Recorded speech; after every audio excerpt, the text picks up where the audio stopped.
Hello, family. Welcome, welcome, welcome. This is Gina with Bijoux Noir. You are tuned into the Blackness, where we talk about all things Black. I'm here to address a couple of things tonight.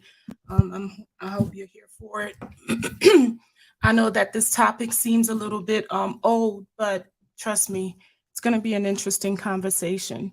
It was something that I revisited for a particular reason. I was doing some I was on these YouTube streets a couple of nights ago and I bumped into something and it had me go through a couple of things and then it took me back to this. Please bear with me as I get started.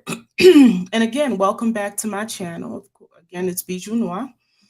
If you have not, please subscribe, like as you come in, share the video on your social medias, and please hit the notification button so that way you can be informed when I upload a new or go live.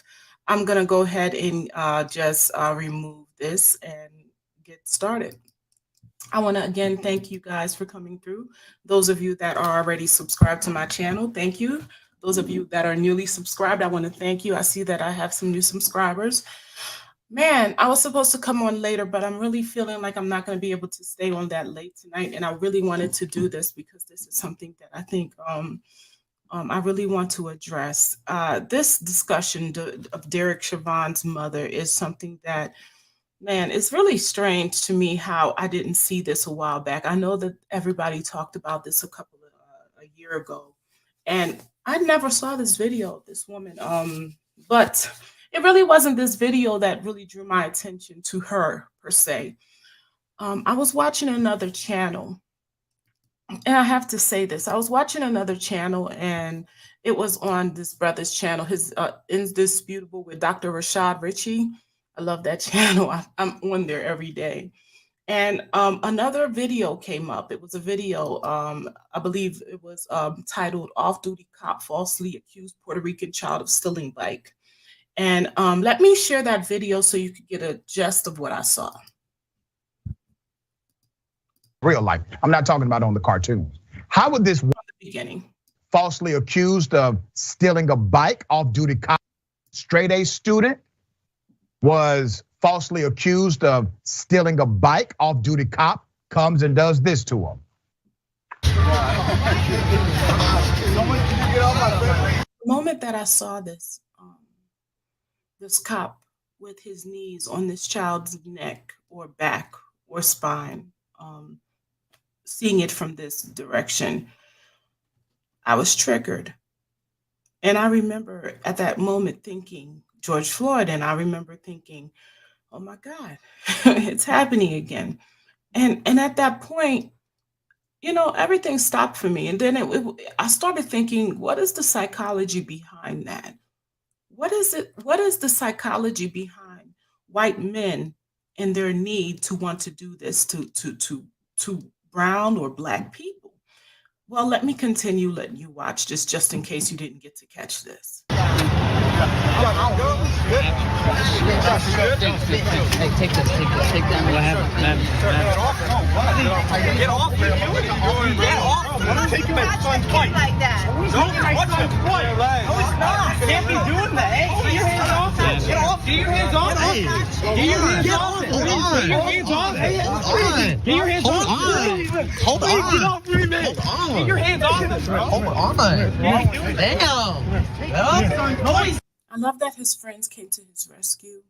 I love that his white friends came to his rescue. I believe he's brown Puerto Rican. I say brown Puerto Rican because they have white Puerto Rican, but he's a brown Puerto Rican with Afro hair and brown skin. So in this case, I love that his white friends came to his rescue. I think that made a big difference. No, he's not. Man, what the? Put up a picture of this cop who falsely accused a young teenage scholar, a straight A student. It is funny because when I saw this picture of the cop, it's funny because it's something about the eyes in this man, the eyes. It's like, in essence, to me, it reminded me so much about of Derek Chauvin and how when they're going in first, when in that time when they're dealing with us, there's something, yes, absolutely, Kwame, something sickening in reference to how they what state they get in. And for me, it's the psychology again behind that. It's the reasoning behind that, or the need for them to become that way with brown and black people, that I cannot and could not understand. So I needed to go deeper. I'm gonna let you just hear a little bit more from here, and then we're gonna go into what I wanted to discuss. Stealing a bike. Keep his picture up. Chicago police, they have now opened an internal investigation after a man claiming to be an off-duty officer was captured on cell phone pinning a teenager to the ground outside a Starbucks in Park Ridge. While the off-duty cop's name has yet to be released, it has been confirmed by the Park Ridge Police Department that he is in fact a Chicago police sergeant. Sergeant means he's a supervisor. It also means he's been there a long time. Let's put up a picture of the 14-year-old victim of this off-duty cop. The 14-year-old victim, who by the way is of Puerto Rican heritage, is a straight A student, 3-sport athlete, and active member of his youth ministry, one of the most. But they don't see that. When they see you and you have afro curly hair and your brown skin, they don't even put into, that you can be a good person. Automatically, you are not a good person if you're brown, black. In their mind, you're standing next to something and you're about to steal it. In their mind, you deserve to be treated like an animal. Amazing teenagers in the United States of America, okay?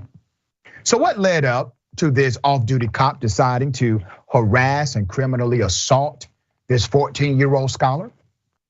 In a Facebook post, the child's mother, Nicole Naives of Park Ridge, says it happened on Friday when the child moved a bike that was blocking the sidewalk. So understand where this came from. He moved a bike that was blocking the sidewalk. She said the man apparently believed he was stealing the bike, even though the teenager had a bike at his side. Now, wait a minute. So you've seen this before where, let's say you have a bike and you're trying to get around another bike and you might move the bike out the way. Kids do that all the time. So this dude just comes out of nowhere and put his knee on somebody else's child's back. And this is a part of the reality. Now, it's crazy because you see, this conversation I'm about to have is truly about Derek Chauvin's mother.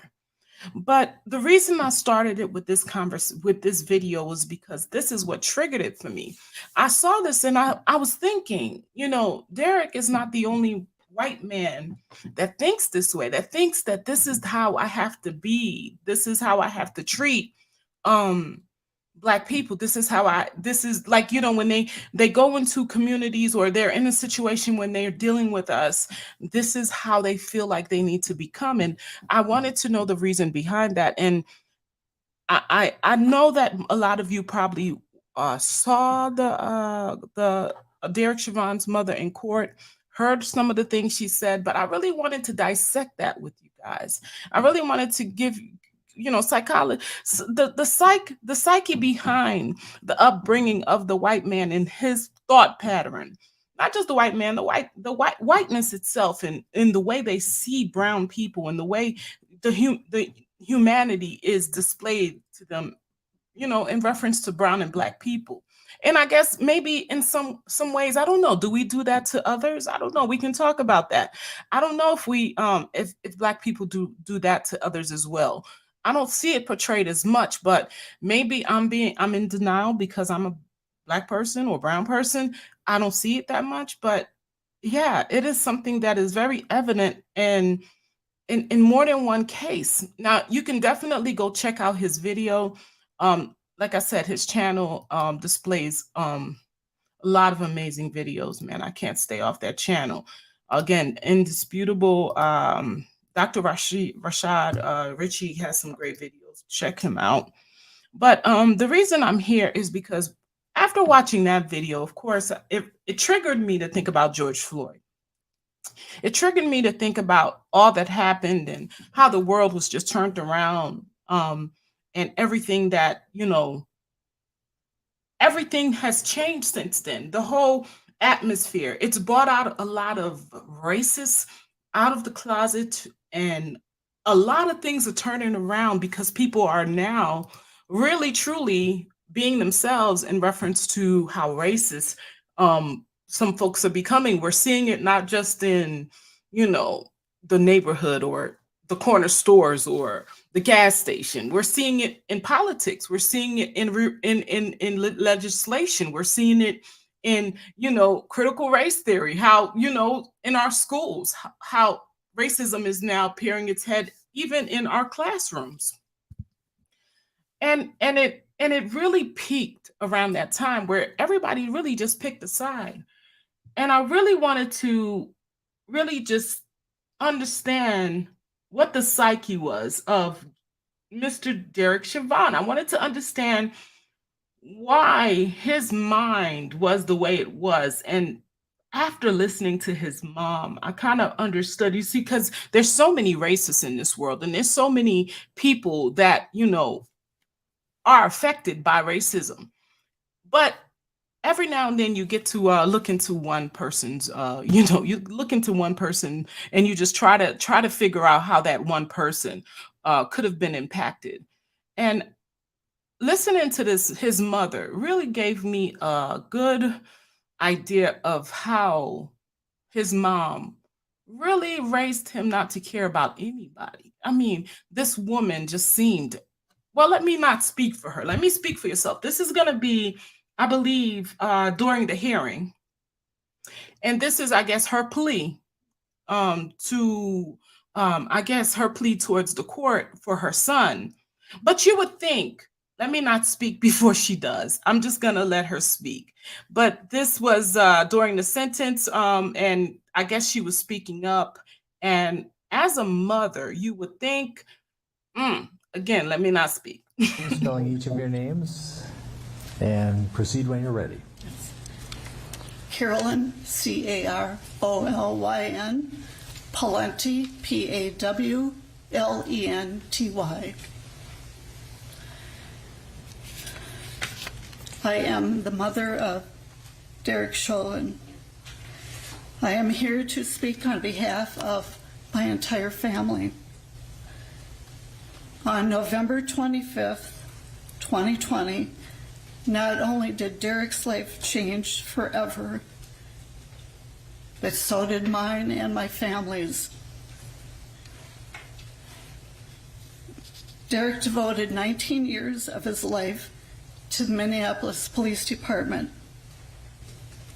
It has been difficult for me to hear and read what the media, public, and prosecution team believe Derek to be. And I guess everybody knows what Derek, I don't have to replay. At least I didn't think, or I don't think I should have to replay what this man is being charged for. I think the whole world witnessed what this man did. I felt that there was no need to come back and play it. But this is his mother speaking on his behalf. An aggressive, heartless, and uncaring person. I'll rewind. Read what the media, public, and prosecution team believe Derek to be: an aggressive, heartless, and uncaring person. I can tell you that is far from the truth. My son's identity has also been reduced to that as a racist. I want this court to know that none of these things are true, and that my son is a good man. Derek always dedicated his life and time to the police department Even on his days off, he would call in to see if they needed help. Derek is a quiet, thoughtful, honorable, and selfless man. He has a big heart, and he always has put others before his own. The public will never know the loving and caring man he is, but his family does. Even though I have not spoken publicly, I have always supported him 100% and always will. Derek has played over and over in his head the events of that day. I've seen the toll it has taken on him. I believe a lengthy sentence will not serve Derek well. When you sentence my son, you will also be sentencing me.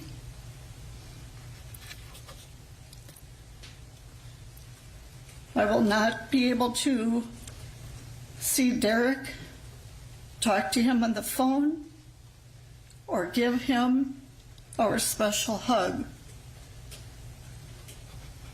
Plus the fact that when he is released, his father and I most likely will not be here.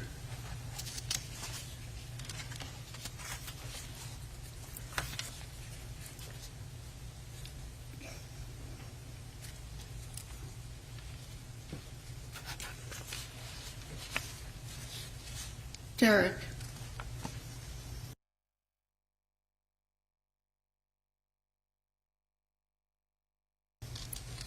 My happiest moment is when I gave birth to you. And my second is when I was honored to pin your police badge on you. I remember you whispering to me, "Don't stick me with it." Derek, I want you to know I have always believed in your innocence, and I will never waver from that.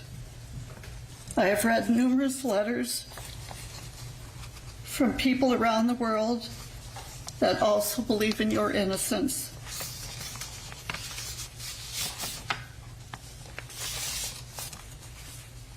No matter where you go, where you are, I will always be there to visit you. I promise you I will stay strong, as we talked about, and I want you to do the same for me.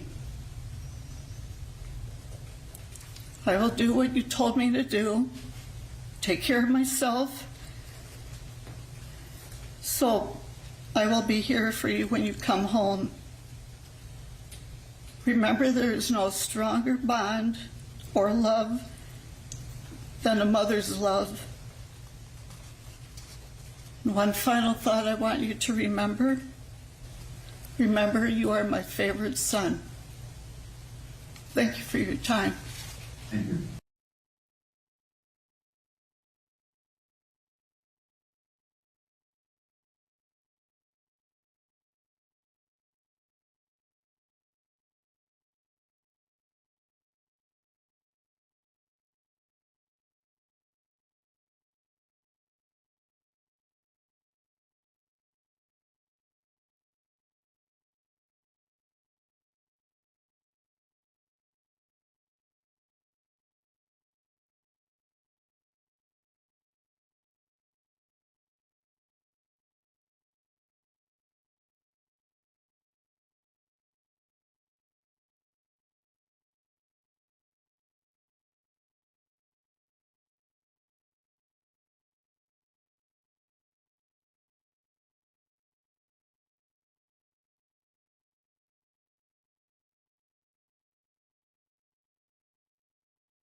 I'm sorry. Didn't realize you didn't hear me.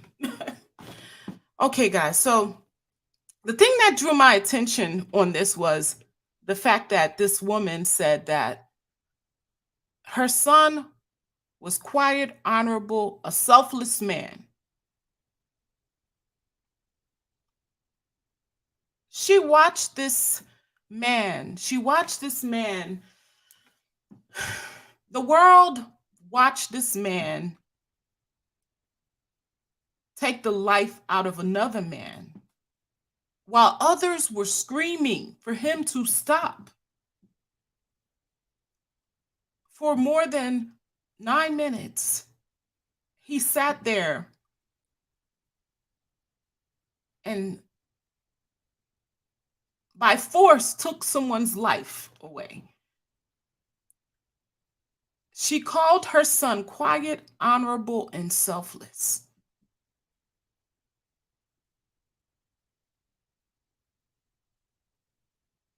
She did not speak of the other family. She said that she spoke about her life and how his life was being taken away, and she did not speak about the life that was taken away from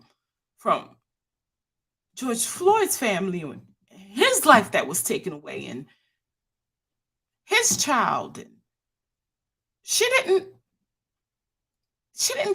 care about what happened to his family. Do you understand how now this man can be so careless and selfish and how he can, yes, put his knee on someone's neck and just watch them die?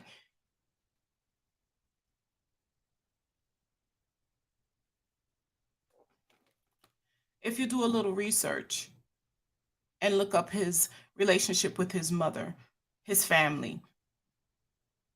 Well, his mother divorced his father at 7 years old because she got pregnant with another man. They got divorced, and the father kept the house. Well, got the house in a divorce, and she moved in with her extramarital. She moved in with the man that she was cheating with, which she had a daughter with. And he was back and forth between the two. Lived with his grandmother until he was 27 years old. It's funny because while I'm watching her talk to him and I'm looking at this photo now, at this image now, in his eyes, I'm wondering, I don't even think he believed half the crap that she's giving him. But I believe that a lot of her selfishness and her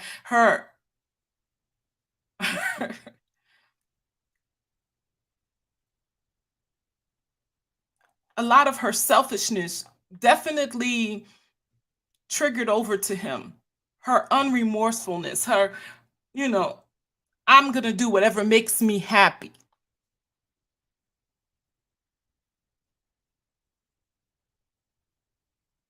And that's what I think it equated to. This woman, it's funny because the whole time that she spoke, you would think as a mother, you would touch on the fact that somebody else's mother was impacted. You would touch on the fact that somebody else's child was impacted. You would touch on the fact that your child, because of your child, someone is no longer here. It wouldn't mean that you no longer love your child. It would mean that you are sympathizing or empathizing with somebody else's life, how so many lives are impacted. But the only lives that she could think about was hers and her sons. Well, not even her sons as much as hers.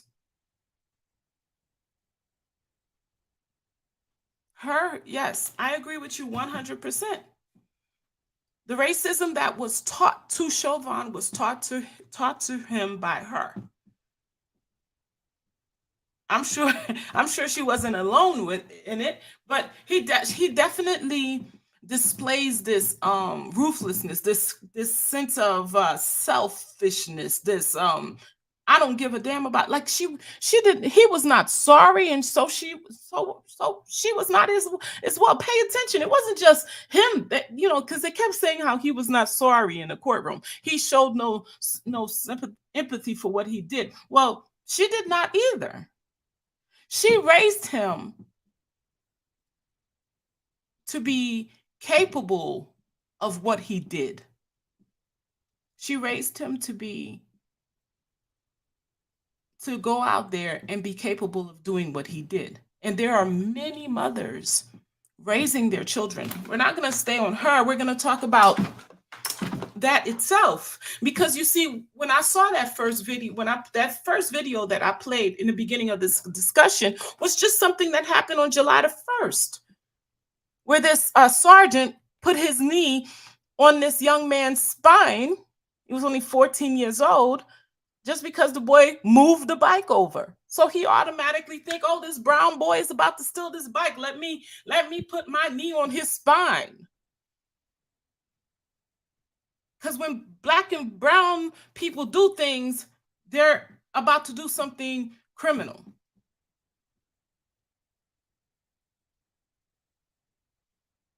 There is a psychological, and I'm not saying it happened that all white people are doing this to their children, but for the most part, I believe that it is something that a lot of them breed their children to be. They breed their children to distrust or to deal with brown and black people a certain way.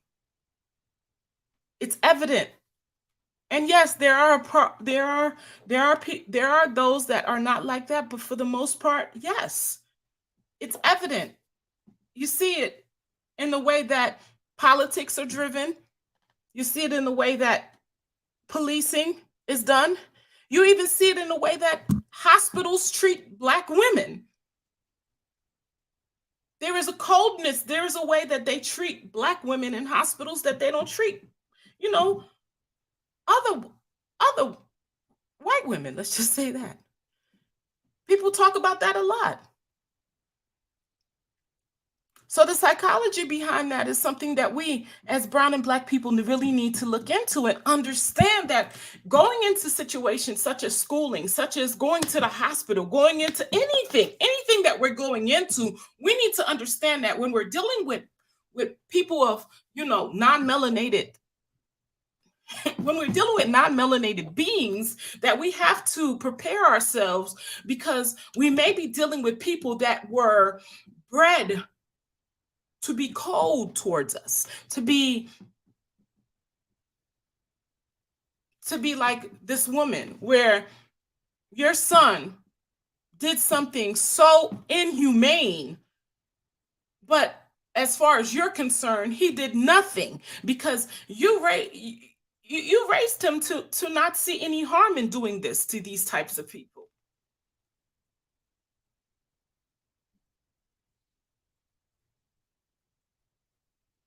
She called her son quiet, honorable, and selfless.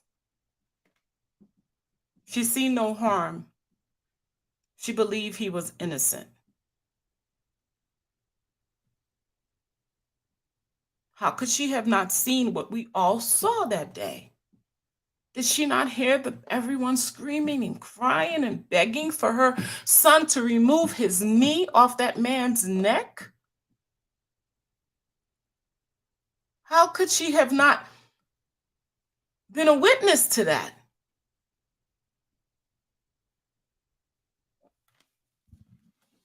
But she did witness it.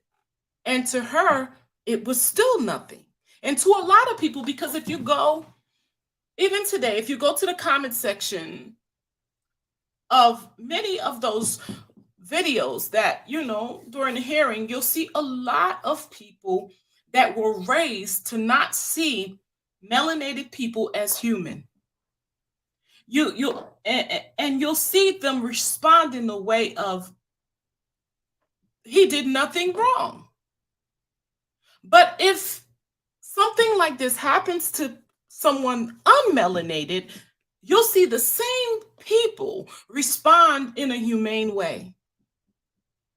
And you see that when there's a mass shooting, and that mass shooting happens in a way where only white people are affected, and you see that, let's say that mass shooting happens in an area where it's mostly Black people, you'll see the same people that respond humanely, and so it's psychological. It's not like these people don't understand. It's not like it's just hate. It's deeper than hate. It's this non-response to, it's like this thing where the other, non-response to the other. Like they're not they have this non-trigger response to the other.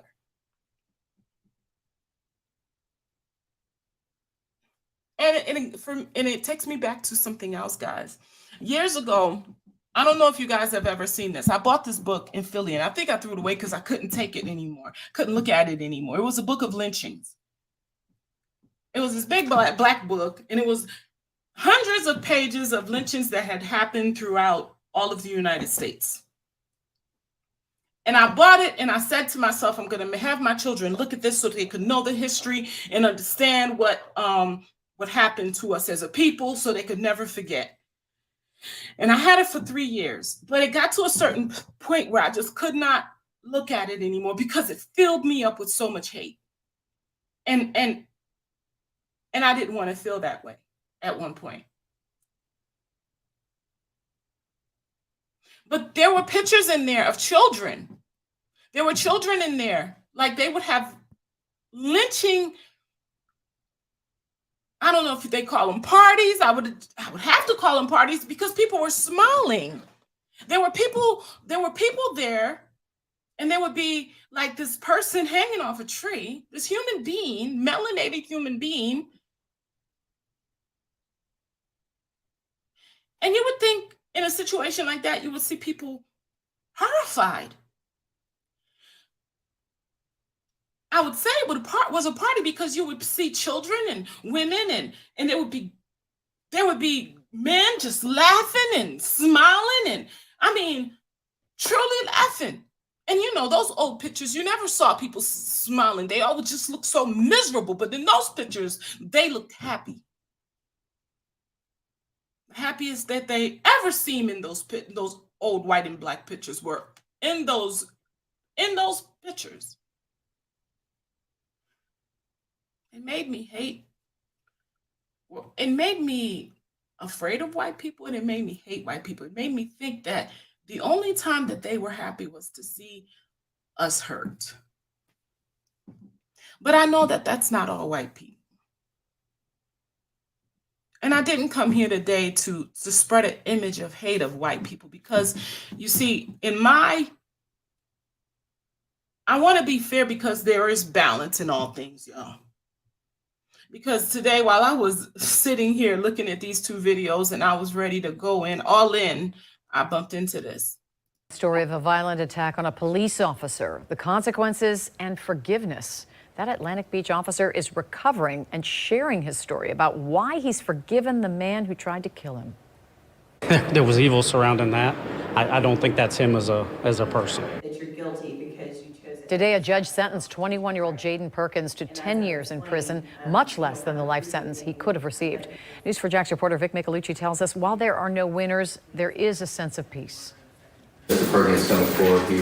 As Jaden Perkins walked in, there was tension in the courtroom. Police officers on one side, his family the other. It's been nearly 2 years since Atlantic Beach officer Tim Stafford responded to an early morning call at a local restaurant. Perkins was harassing employees. He was 19 then and attacked Officer Stafford, punching and kicking him until he was unconscious. As another officer arrived, prosecutors say he also tried to grab a gun. That's when that policeman, Dustin Joyner, shot Perkins one time. That's a lot to process and go through and to make those decisions to do what he did. And I don't know, he's my hero. Both Perkins and Officer Stafford survived, although Stafford says he has a lifetime of physical and cognitive injuries and hasn't been able to return to duty. There's not a day that goes by that isn't affected directly by that. Perkins faced up to life in prison for attempted murder on a police officer. But that's not what Stafford asked for. Instead, in a statement to the judge,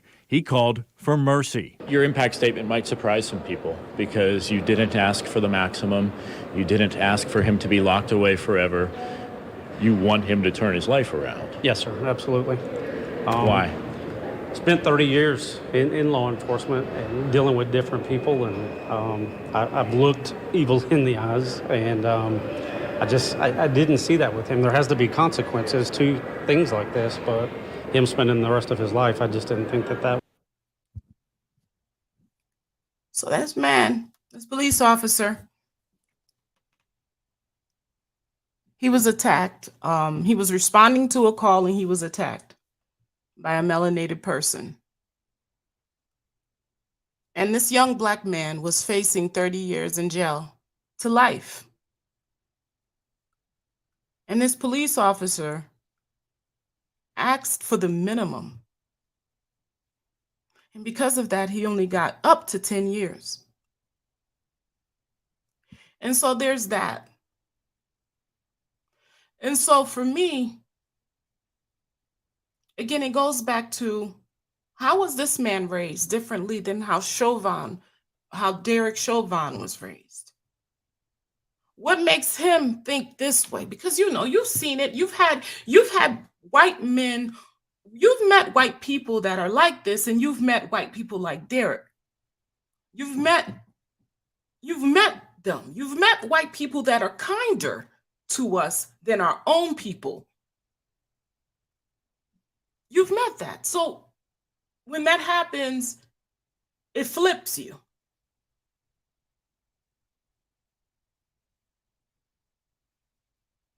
So it's really about, it goes back to what we were talking about in reference to Derek's mom.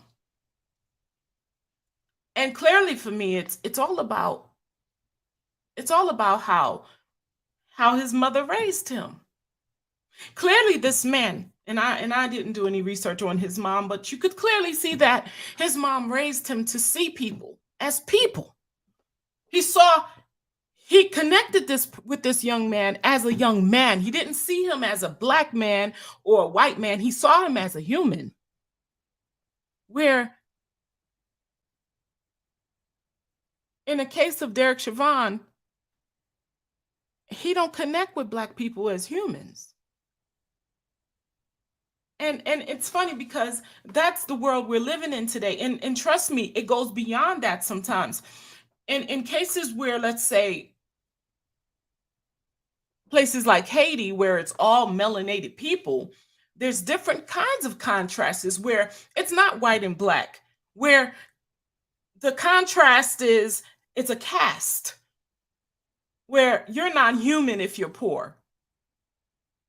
You're more human if you're rich. So people think you're less human, where anything can happen to you if you're poor, and folks can do anything to you. So you see, for me, it's like there's so many battles on so many levels to be fought. It's funny because I was sitting there and I kept thinking about it, and I know that I could only have one discussion here tonight, but I just really wanted to put this to you guys to really think about this on so many levels. I'm not feeling sorry for Derek Chauvin. I'm just understanding where he's getting it from. I know he had his mother was the mother of Karens. Somebody said she was truly the mother of Karens. This is where he got it from. She was uncompassionate, cold, selfish, the perfect narcissist, and he definitely got a lot of what she is in him. A sense of he's not sorry for anything he's done, and that's how she is, and that's how she reared him. And I'm sure he has a whole house, a whole family full of people just like him. Where this man, he could have chose to be, he could have took a hard stance against this young man, but he did not. Isn't that something?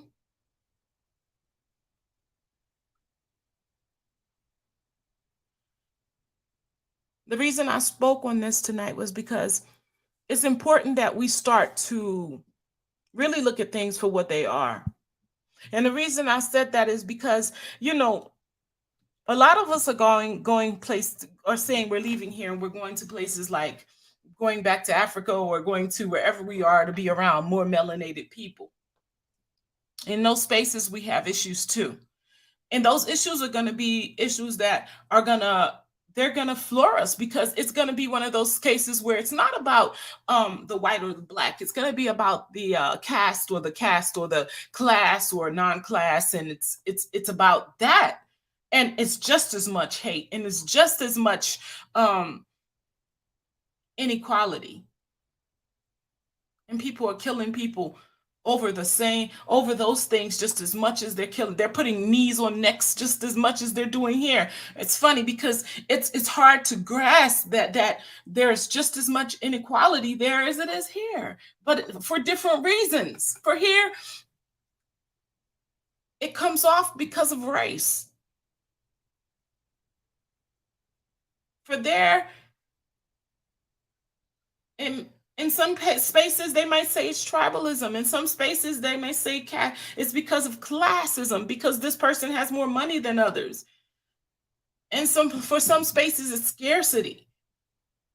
It's just god awful that we have to live in such a world where it's always something. And I know we don't have a way of just wiping it all away, but we have to do everything we could to try to understand its roots while we're here. Because by doing that, we could, maybe be parents that can instill in our children maybe some of what this man's parent instilled in him, the ability to understand the other person's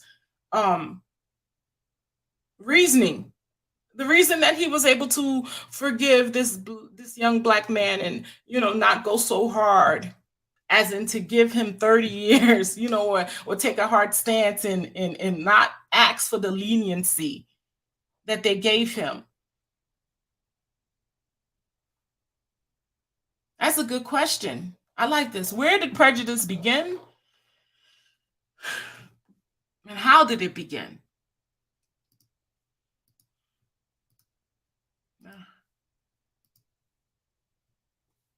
I think it began with us. I think, to be honest with you, I think all things begin with us. I think all things began with us. And it's funny because as long as and the reason I'm having this discussion is because as long as we keep just looking at the white and black thing, we're never going to be able to deal with what we're not going to be able to do is deal with the real stuff that's happening within ourselves, within each other. And that's some real stuff, y'all, because I'm telling you, there's no way to justify some of the stuff that we're doing to each other. I mean, it's funny because when you talk to a person that lives here, a black person that lives here, let's say in America, all day long, we're screaming the race factor. But you see our brothers and sisters that live in places like on the continent or in the Caribbean where race is not truly the factor. Yes, race is actually, they have the strings, but you actually have the black person there, in power in some spaces, in a lot of the spaces, and they're making decisions to keep the strings and to fill their pockets and allow certain elements to be bought in to destroy and not to build. And in those cases, you see that it's you still hurting you, and that's when it truly hurts. It just proved to me that it has a lot to do with what we instill in our children. It has a lot to do. A couple of months ago, we were talking about how in poor countries, how ridiculous it is for someone to say, I'm going to become a doctor, and then expect to become a doctor in a poor country and then open up a hospital and then tell people in a poor country that you're not going to serve them unless they have tons of money. Don't become a doctor in that country unless you understand that you're not going to get money. That when people come in and they're sick, that you're going to, don't become a doctor unless you're rich, basically, because you're not going to be able to serve the community unless you're able to serve them, understanding that they don't have the money to do so. Because I never understood that. Like, there are lots of people that die in Haiti because there's no money. There's no money. People don't go into hospitals. There are doctors, they sit there, they can work, but there's no money. So people cannot go and get helped. So the doctor will be there and say, well, we will not start working on them until you bring back thousands of dollars or whatever. And so the person will die, but the doctor will be in a hospital. And I'm thinking in my mind, why become a doctor in a poor country? If you know that it's not logical for you to be a doctor in the poor country if you're not going to make money. In that sense, to me, it makes no sense for you to become a doctor in a poor country. It would make sense that if you want to become a doctor, you should be a rich person that says, well, I'm donating myself to become a doctor in this country. I'm going to welcome Lamin to the discussion. Lamin, what do you think? What do you think about what we're talking about? I really wanted to bring some light to this situation because guess what? We're talking about bad cops. And then Lamin's gone. Come back in if you're having trouble. But we're talking about bad white cops and we're talking about good white cops. It's important that we understand the root of them both. I wanted to highlight both because for me, it's important to be honest in our community about this situation. It's a factor that a lot of us don't choose to be honest about. And it's a situation that we need to start being honest about so we can look at our communities a little bit more honestly. Welcome, Lamin. Hey, man. Welcome, my brother. How are you today? Hey, Queen, you can hear me, man. Oh my God. Yes. Yeah. I just saw your live, so I thought it was interesting. I couldn't record it. When this Chauvin name, I was like, where do I know this from? I was like, oh my God, this is the brother that killed my man. This is the knee on the neck brother. You know what I mean? So yeah, I was like, but like you're saying, my sister, these things got your mind so quickly. Because it's almost like it's like every, I don't know. Well, we're getting so much of these news stories from Africa, America, UK, and I don't know if you must have covered the Moroccan Spanish people where they killed. Oh well, I'm hearing the numbers only maybe 200.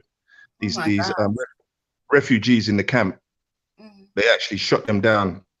I don't know if you're getting the pictures, but I mean, these things are where it's almost saying to us. I spoke about this.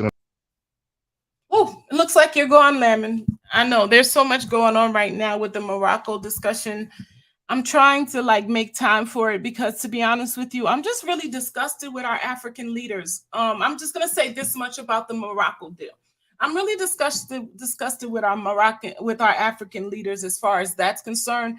I'll just put it in one sentence. Everything that's happening to us is because we lack leadership. Because there's no way in hell that this would have happened to any other people, any other country. And this would have been something that, wouldn't have been like something that all African leadership would have been coming together to make sure that this was addressed. This would have been all out war. But you know what?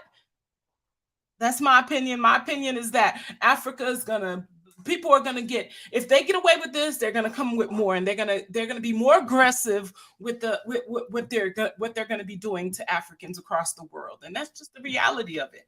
And the funny thing about it is, it's not just going to be Africans born in the continent, but melanated people around the world will be affected by what happens to continentals because they see us all as one, regardless if you are Africans or whatever happens to melanated people on one side of the ocean happens to melanated people all over the world, period.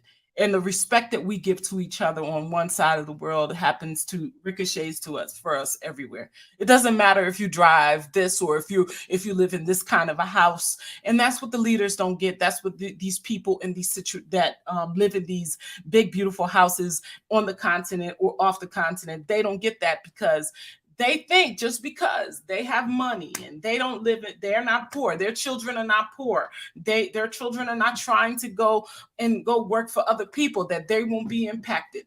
You're still going to be a slave race to other people. A slave race meaning that your people are the race that they are buying to work for them. And your people are the people that are, their race of people. They're not allowing their race to be looked at as slaves. So you're still going to be a slave race.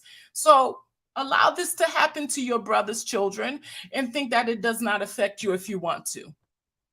You're only making yourself look bad. But to get back to what we were talking about, I see your comment, Lamb, and I know you're having bad connections. Well, shout out to you and thank you for coming through. What I will say is this. It's time that we start looking at things. I know that it's easy to like pull up a video and say, this just happened.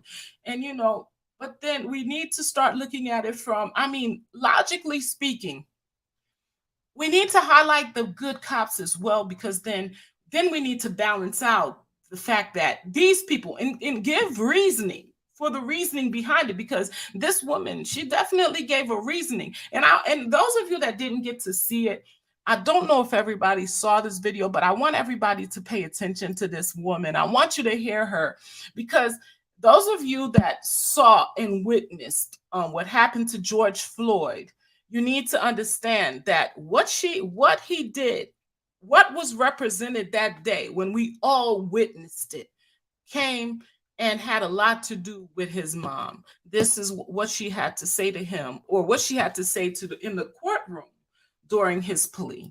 Proceed when you're ready. Carolyn, Carolyn, Pawlenty, Pawlenty. I am the mother of Derek Chauvin. I am here to speak on behalf of my entire family. On November 25th, 2020, not only did Derek's life change forever, but so did mine and my family's. Derek devoted 19 years of his life to the Minneapolis Police Department. It has been difficult for me to hear and read what the media, public, and prosecution team believe Derek to be an aggressive, heartless, and uncaring person. I can tell you that is far from the truth. My son's identity has also been reduced to that as a racist. I want this court to know that none of these things are true, and that my son is a good man. Derek always dedicated his life and time to the police department. Even on his days off, he would call in to see if they needed help. Derek is a quiet, thoughtful, honorable, and selfless man. He has a big heart, and he always has put others before his own. The public will never know the loving and caring man he is, but his family does. Even though I have not spoken publicly, I have always supported him 100% and always will.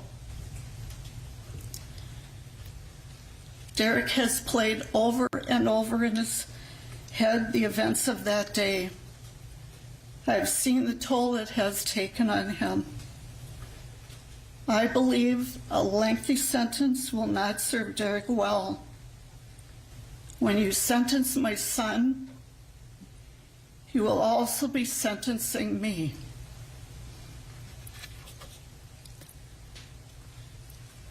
I will not be able to see Derek, talk to him on the phone, or give him our special hug.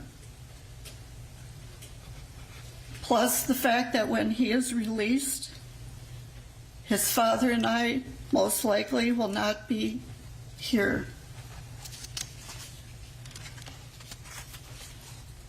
Isn't that something? She's making a statement to the fact that she and his father will not be there. Well, George Floyd's daughter's father will not be here because of your son.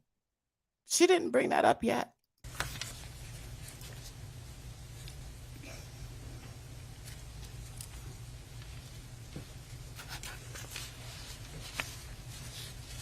Derek,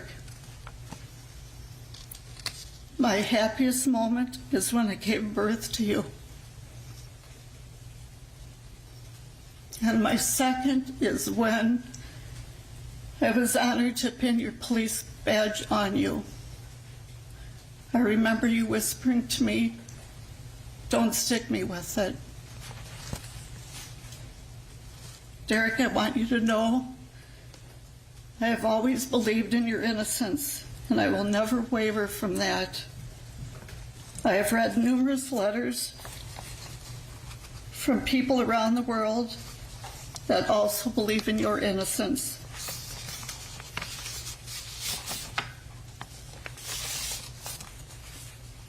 No matter where you go, where you are, I will always be there to visit you. I promise you I will stay strong, as we talked about, and I want you to do the same for me. I will do what you told me to do, take care of myself, so I will be here for you when you come home. Remember, there is no stronger bond or love than a mother's love. One final thought I want you to remember. Remember, you are my favorite son. Thank you for your time. Thank you. Mr.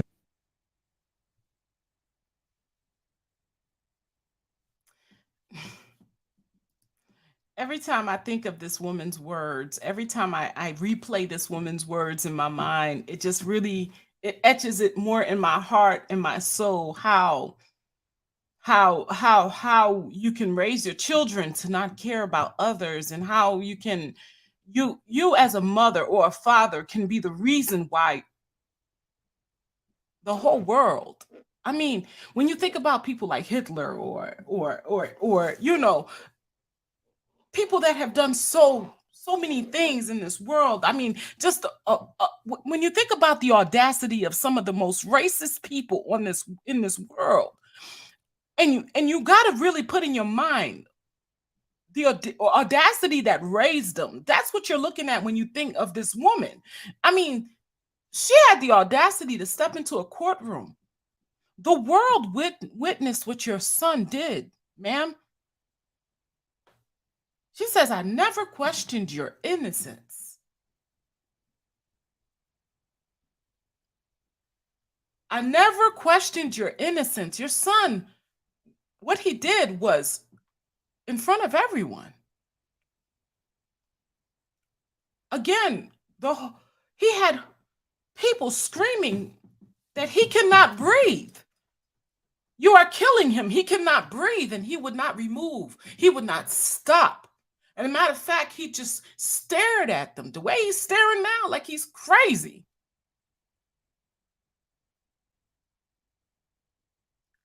And this woman says that her son is good.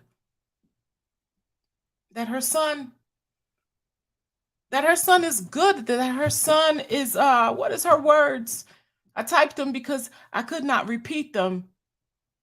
Thinking of her son, while I'm thinking of her son, I could not repeat them. So I typed them so I could. She called her son quiet, honorable, and selfless man.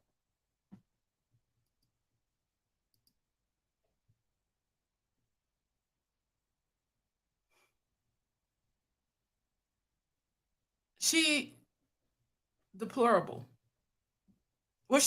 She is just the worst of mothers. Here was her opportunity. If she had never before given her son, spoke to her son in a way where she could have him understand not only his humanity, but others. This was an opportunity to have him understand how he impacted humanity. And she refused to do it.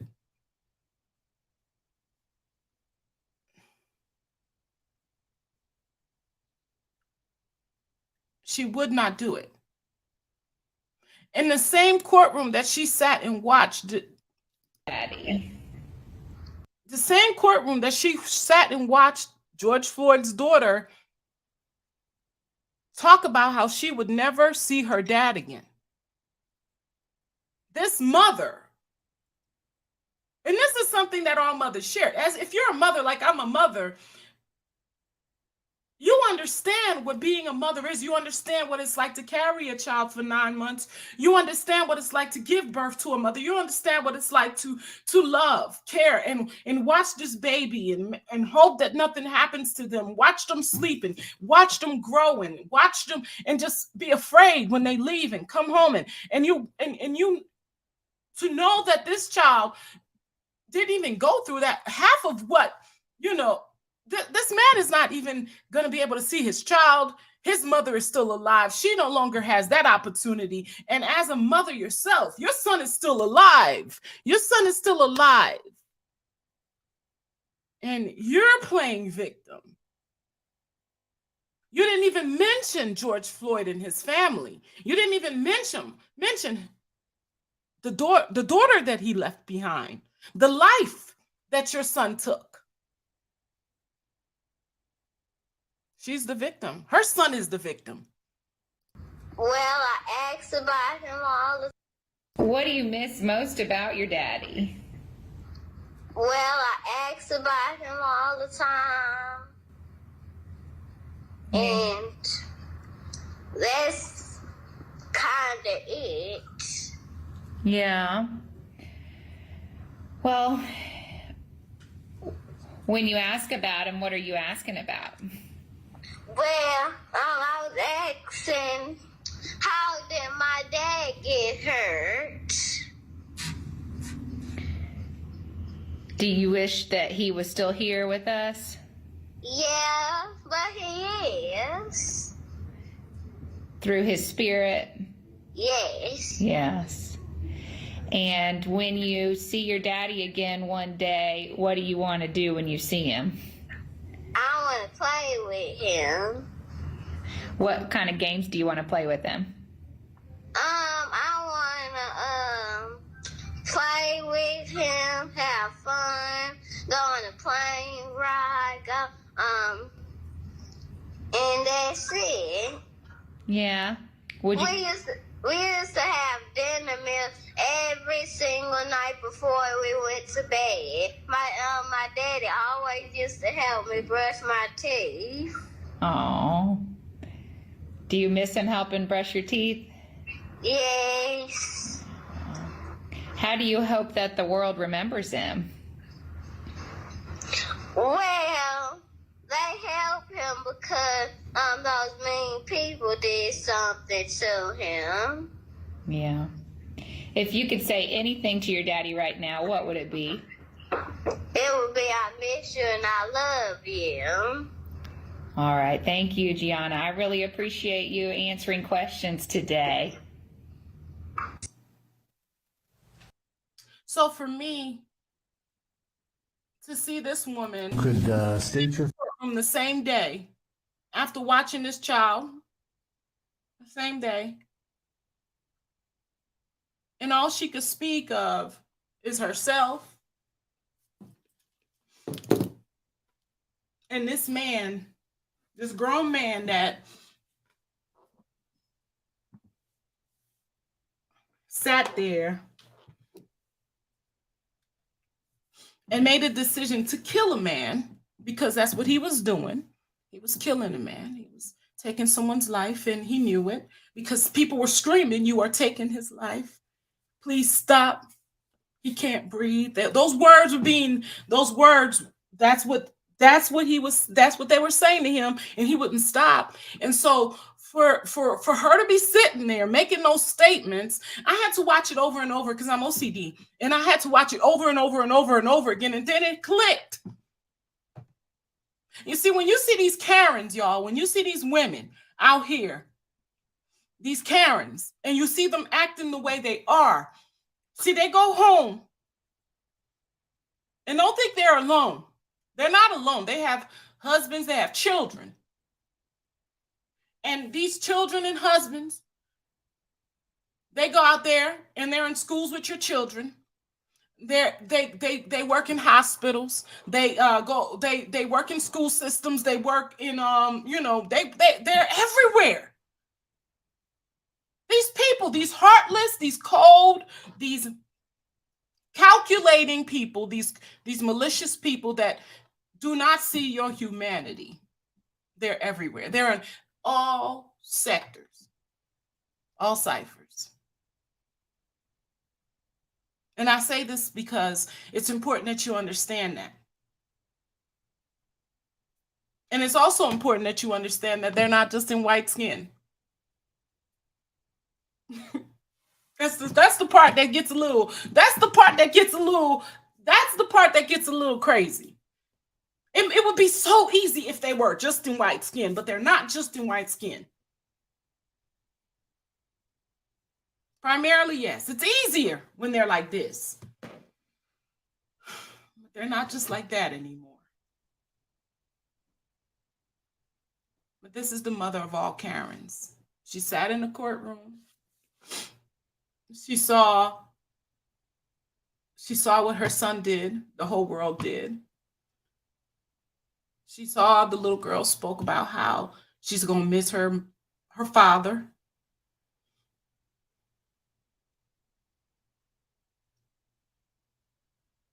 And all she could speak about was, and this was all delusional, because to be honest with you, I had to go prove it to myself. I had to go do some research. You can look it up yourself. The relationship between Derek and Chauvin and his mother was not what she said. She got a divorce from her father when he was 7. The father was an accountant. She was a stay-at-home mom. She was cheating on the man. Extramarital affair, got pregnant. The father had thought that a child that she had gotten pregnant with after George, whatever his name is, Derek, was not his. Come to find out, they did a DNA test. Her second child was not his, so they got a divorce. The father, because of her extramarital affair, won the house, and she had to move. She moved in with the other man. And so Derek was going back and forth between parents. He wound up moving in with his grandmother, lived with his grandmother till he was 27 years old. They talked about how he was very quiet in school. He didn't have many friends. He was a flag bearer. So this relationship that she felt like she had with her son was all delusional as well. I'm sure somebody typed all of that for her. These Karens.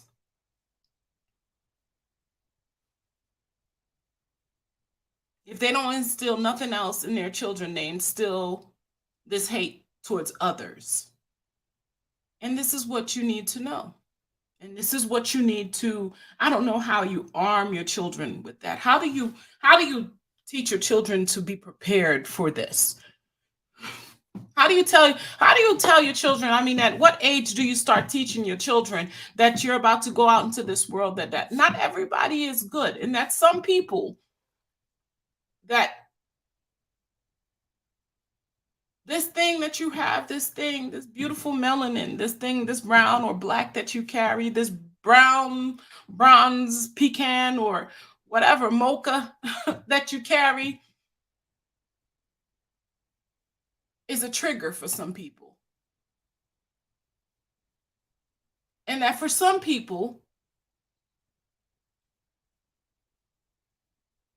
it may trigger them to be cruel. It may trigger them to be hostile. It may trigger them to justify hostility towards you.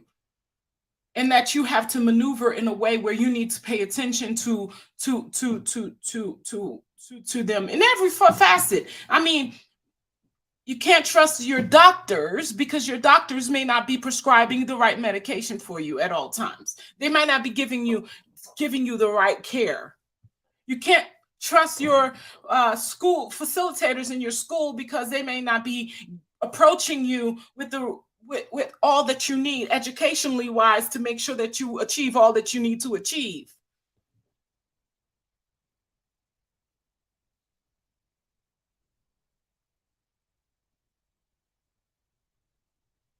How do you teach your children that? How do you teach your melanated children that in this world they can't trust anyone? Not even people that look like them.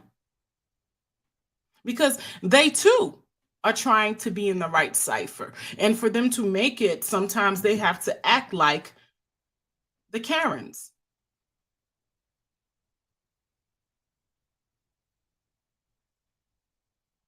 It's madness. It's crazy.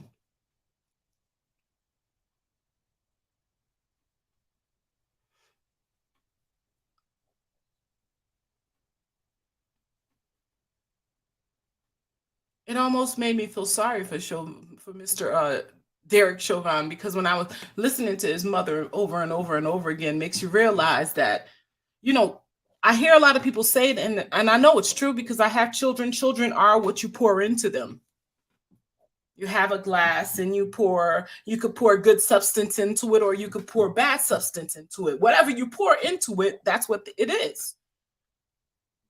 And for the most part, these two videos that I showed you, the one video where that one cop, he was attacked by this young black man when the young man was 19, and I think he was on drugs, and he attacked the guy, and the cop went into court and asked for the least time that this kid could get, because he's like, look, the young man, it's not going to benefit him to go to jail for 10 years. And that was one cop. But then there's another cop that, is willing to put his knees on somebody's neck to kill him over a fake bill.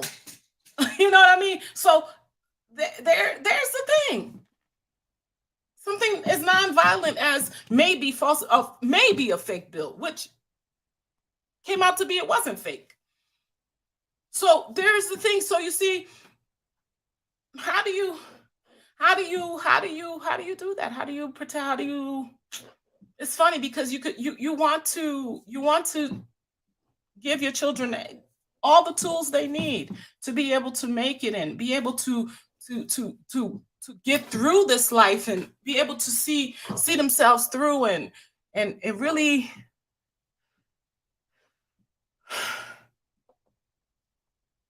get through it all. Just gotta talk to them about all things, I guess, and make them aware of all possibilities. This is a possibility. And this too is a possibility. You might run into some good cops, and you might run into some bad cops out there. Good cops with people that have instilled with them, the possibility that you're gonna be dealing with humans all day. Obviously, this cop that we were talking about earlier that went into court and gave that young black man the opportunity to get a lesser sentence, and he spoke about the young man's humanity. That was a cop that was raised to see the humanity in humans. He was raised in a way to see people as humans. We could all see that Derek Chauvin's mother did not raise him to see people as humans. She does not see the humanity in people. Clearly. And when you see that, and when you are clear on that, there's really only one way around it. There's only one answer. The answer is it's really up to us to try to bridge that gap by doing all that we can to instill within our children as much humanity and an understanding of what humanity is. It's unfortunate that it seems like we've been, as melanated people, when we go into our own spaces, such as Africa, the Caribbeans, when I talk about those spaces, I'm saying that because these are the places where we are in power. These are the spaces where, when we look at our heads, our people in government, and people in control, people in power, they look like you and me. But in those spaces, it seems to be that there is still a sense of brutality, a sense of cruelty, a sense of, like I say, and I speak on it a lot because I don't think enough people speak on it, because we do this white and black thing so much that we're not paying attention to what we do to ourselves, and that right there is what allows other things to come in. This whole what we do to ourselves is what allow others to be able to come in and do as much as they do.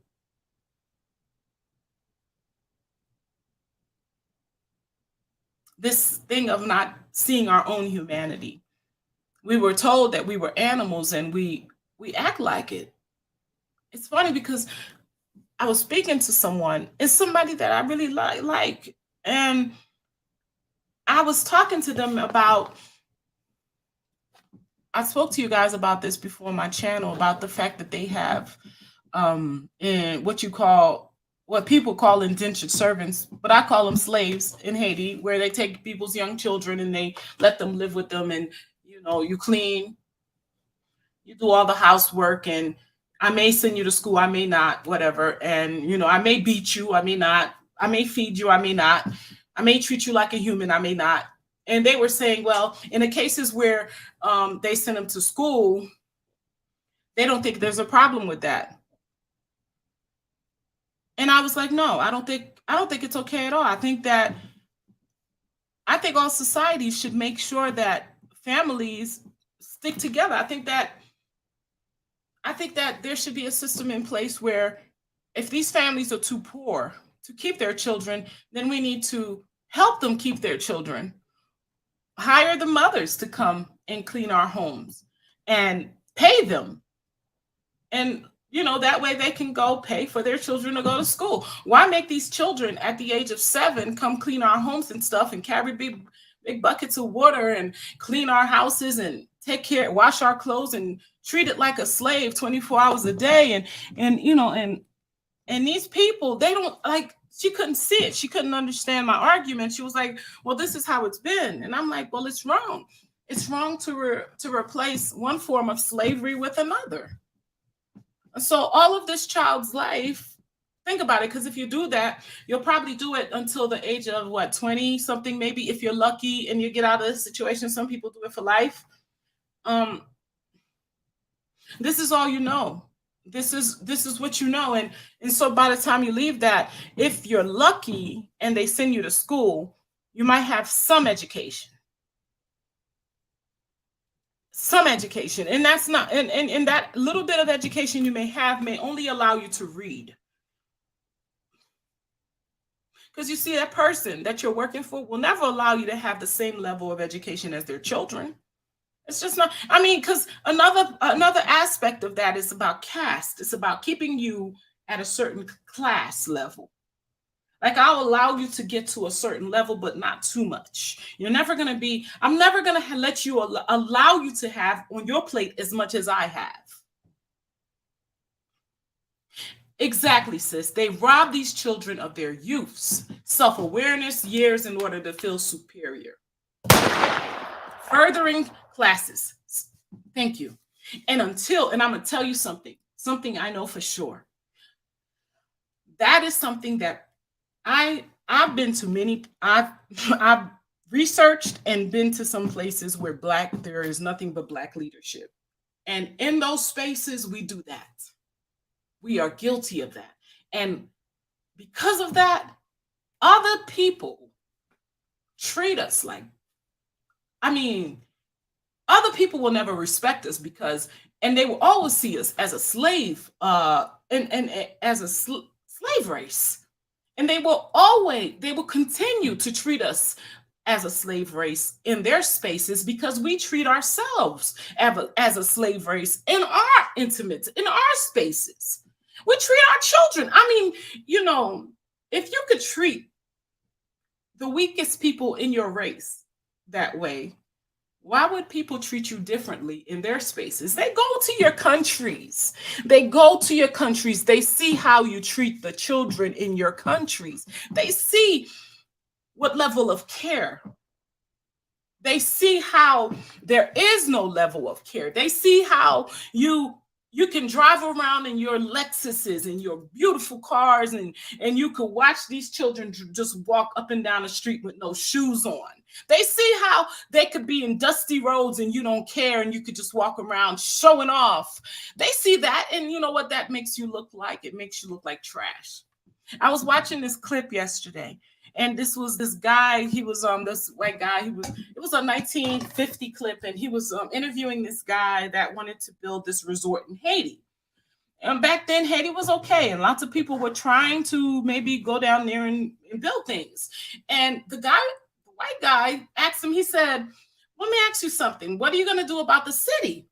Because he said, you're talking about building this resort, but then people that come from the airport, they're going to have to go right through the city, and they're going to have to see the poverty. And the guy was like, but these people, there's poverty. Yeah, that's probably not going to change. I mean, we're not investing to do all that work, but these people, they're nice. They're poor, but they're nice. They're not going to bother you. They're not going to harm you. So he said, so you're not going to have a problem with a limo driving through all this poverty? And the guy kind of looked at him like, you're disgusting. And he didn't get it. He just laughed and said, no, that won't be a problem at all. And the Black man laughed, and the white guy was looking at him like, you're trifling. And he didn't get it. He did not get it. But I got it. And I got it. And I understood at that point that it's not them, it's us. You see, in that clip, and I will share it one day.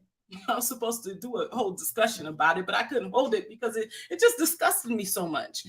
In that clip, it just showed how we're more eager to please others than we are to take care of ourselves. Like, he was more eager to bring in tourism than he was to make his people comfortable and to make sure that his people looked comfortable and to make sure that they were, like, how it's just like this. It's just like having a situation where somebody's coming to your house, and back in the day, if you were growing up like I was growing up back in the day, if somebody coming to your house, everybody in the house is getting ready. Well, if you grew up in a good house, a house where people respect you, you're getting the whole house clean, you're getting everybody cleaned up, the kids are getting cleaned up, and everybody's getting presentable. But if you go into a house where people don't care, the whole house is dirty, the kids are dirty, nobody ain't getting ready, the only person that's getting ready is the person that's going out. Now that's a trifling person. Now that's a trifling woman. Like, if you're a mother and you got a man coming to pick you up and you don't care that your children are dirty, the house is dirty, but let's say you are a person, you want to present yourself well. Well, that's what it's like with a country.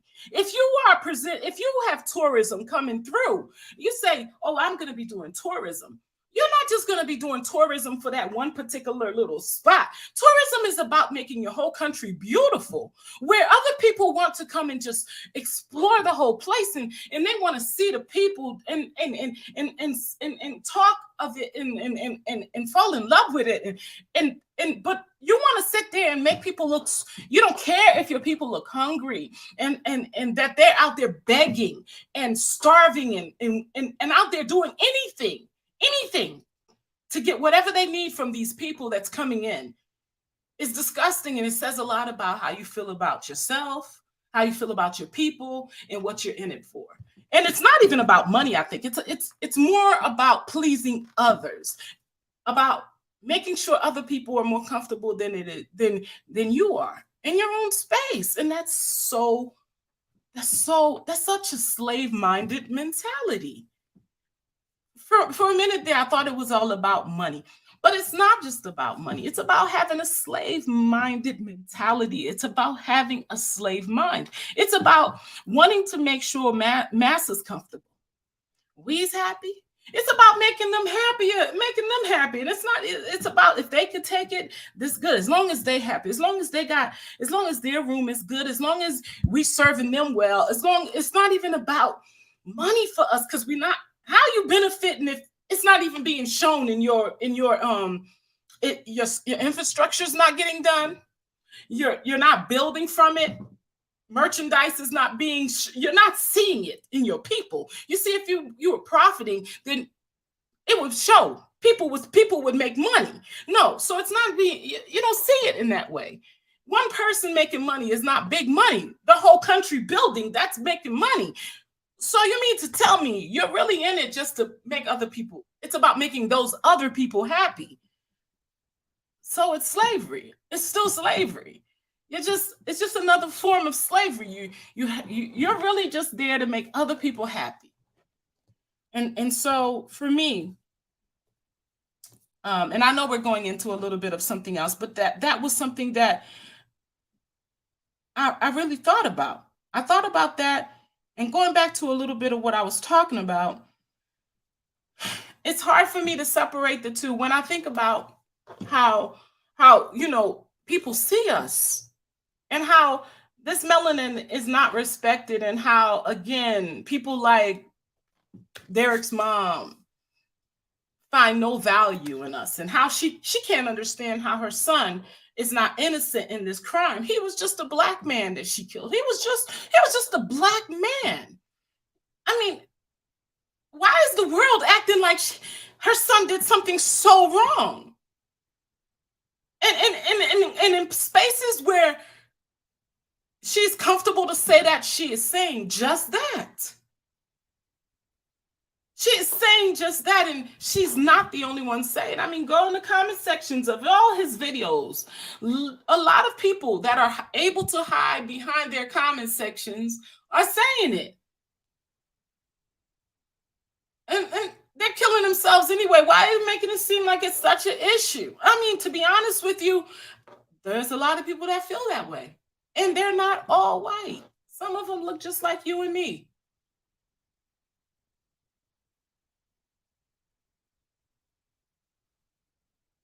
So the big question is, what are we going to do about how we see ourselves? What are we going to do about the fact that we have not dealt with our inability to see our humanity? Because you see, we have a problem. We have a big problem. And it starts with us. The world's inability to see our humanity and give us what is rightfully ours, which is to be treated humanely, is our inability to give ourselves the humanity we deserve. And our inability to humanely treat ourselves. Because when you think about, just like earlier, Lamon mentioned Morocco. He killed all those people in Morocco. Where are all the African leaders? Why are they not all post up in Morocco asking why? Why aren't they all over the news speaking about what happened? Why don't you see YouTube videos about it everywhere? You know why I didn't speak about it yet? Because I already know. They don't care.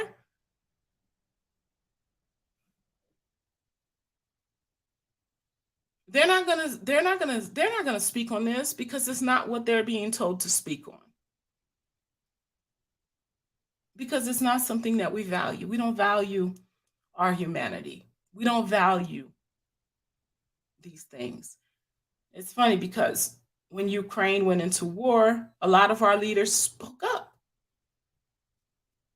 100 or 200 Black people get shot up in Morocco, nobody speaks up. I mean, they speak up, but just a little bit, and then go sit down somewhere and nothing's done.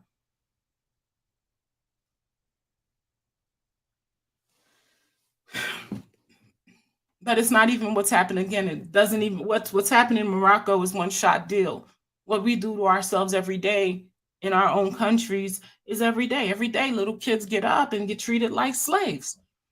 Every day, people get up and they're in leadership positions and positions to do great things and do nothing great with it.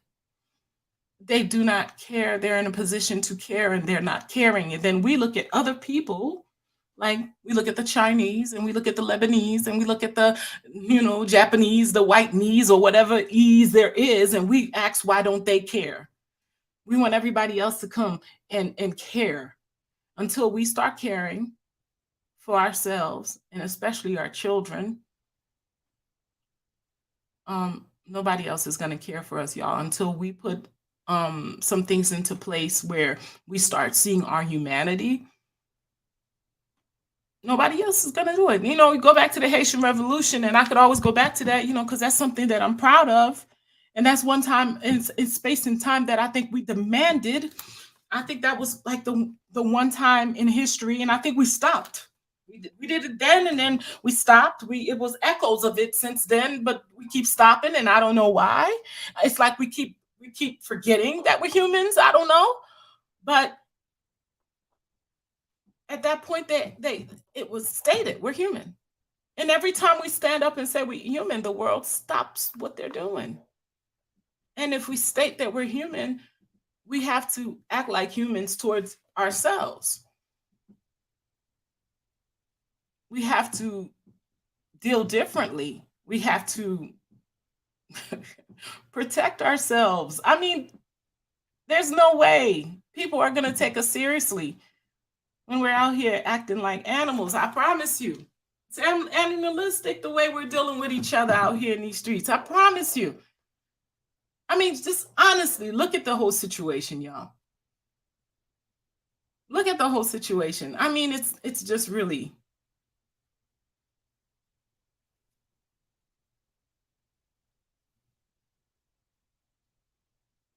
Other people got it. I don't know if you guys know what's happening in Haiti right now, but I'll share a little bit of it.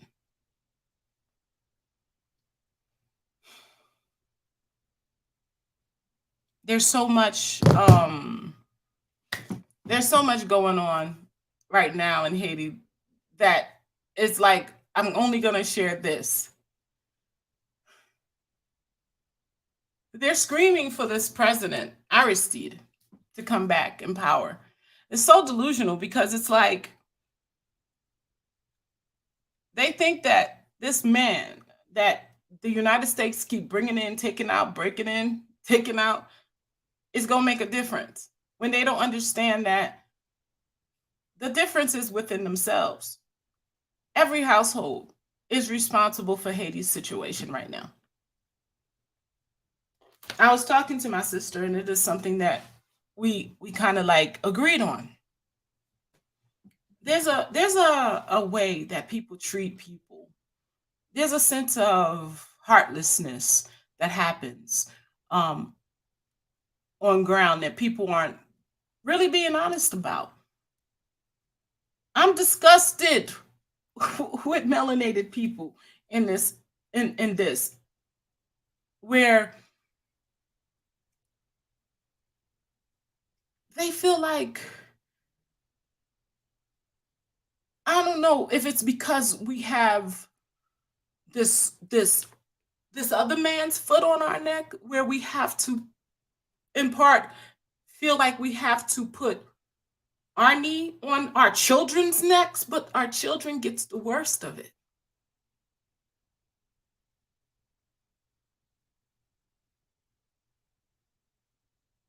And Haiti's no different.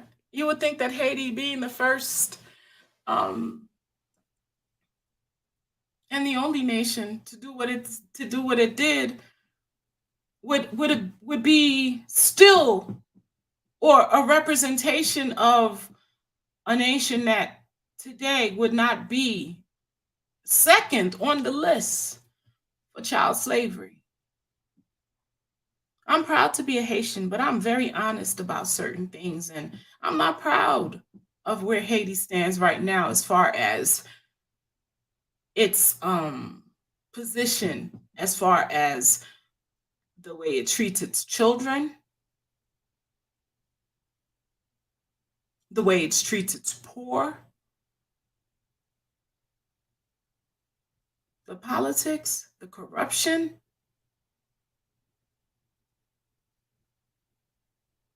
How it's let a whole bunch of bourgeois, mulatto, others come in and just take over the system.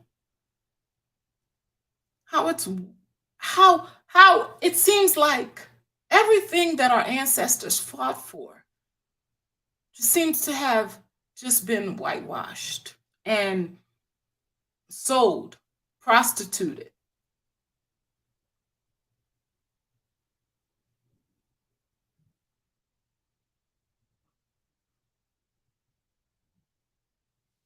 All I can say is this.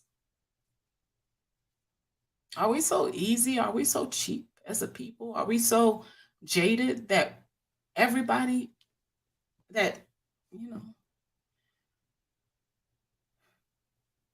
everybody could just come in and just take whatever they want from us? Are our children really just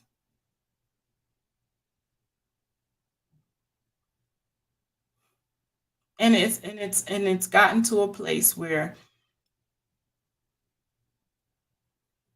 everyone does not see our humanity, and they don't see it, and we have to be honest with that. And when I watched his mom, Chauvin's Derek Chauvin's mom, she really didn't see it. She didn't. I mean, to be honest with you, if you put a lie detector test on this woman, she would see no wrong with what her son did. There was innocence on his part as far as she was concerned.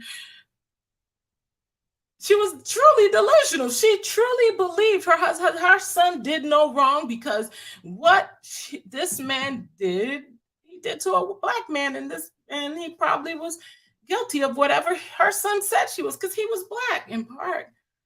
And this is a lot of what they think. These Karens that you keep, now we're videotaping. I mean, they've always been around, but now we're getting them on video. Why do you think there's so many of them? They really believe this. They really, truly believe what they're doing. They truly believe. They are truly out here in these streets, truly believing in this stuff. They truly believe that, brown and melanated people are less humans than them.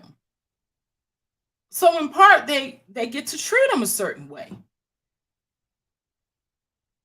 And so when you reflect on that, and you go look in the mirror, and then you go back and you go in your own community and you look at your own self, and you say, well, how do we see ourselves? Okay, this is how they see us. So how do we see ourselves?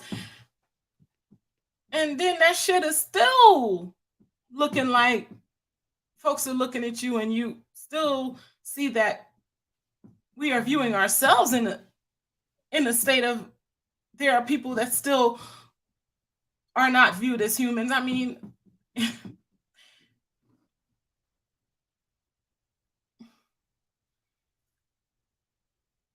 we have a lot of work to do, because you see,